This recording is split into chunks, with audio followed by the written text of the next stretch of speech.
Viktor, 2-0 sigur á móti IBF í dag hlýtur að vera bara ánægður svona eftir leik.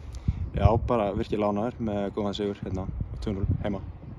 Bara fannst þér svona bara uppskerið þetta og svona lítið bara í fljótu bragði á leikinn aftur tilbaka? Mér fannst við þannig sé ekkert sérstakir í dag sko, en sterkt þegar vinnu 2-0 og átti ekkert þinn besta leik sko. Kannski gott að ná mörkunum snemma, maður kannski skynja svona þreytumerki á köflum á einhverju leikmönnum. Já, það er mjög fínt að ná mörkunum snemma en við megum aldrei leggjast tilbaka og fara að hvíla okkur eitthvað, þá er okkur refsa. Varstu orðinn eitthvað svona stressað, sérstaklega en kannski að Kenny bjargar á línu og svona menn héldu að var þetta mark? Nei, þannig sé ekki. Kenny stendur fyrir sínu og ég er ekkert stressað. Hvað bara svona fannst þér eitthvað svona sem þið geti bara gert betur, vildur þú sjá kannski nýta þessi stöðu sem komist í betur? Já, algjörlega. Við vorum svolítið að klikka á auðveldum sendingum og taka kannski vitlausar ákvarðanir og fara í erfiðari sendingar fyrir að halda aðeins lengur í boltann. Vestri tapar í dag og þið vinnir og konur upp í 5.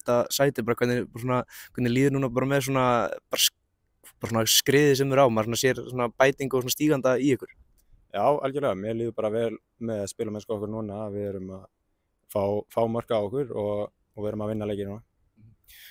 Skaga næst úti sem vinna Vestri, bara hvernig svona framhaldi, bara þú lítur kannski á bara hópinn, hvar heldur þið getið endað í sumar, hvað langar ykkur enda? Við viljum vera sjálfsögði í efri hlutanum þegar skiptingin kemur, en já, við getum unnið alla og það er bara þannig. Vestri svo í undanúrslitum allir, hlýtur að stefna þá bara líka á Laugardalsvöll? Já, það er ekkert annað en að stefna þangað. Bara bjartsýnt fyrir bara framhaldinu? Já, mjög. Takk fyrir.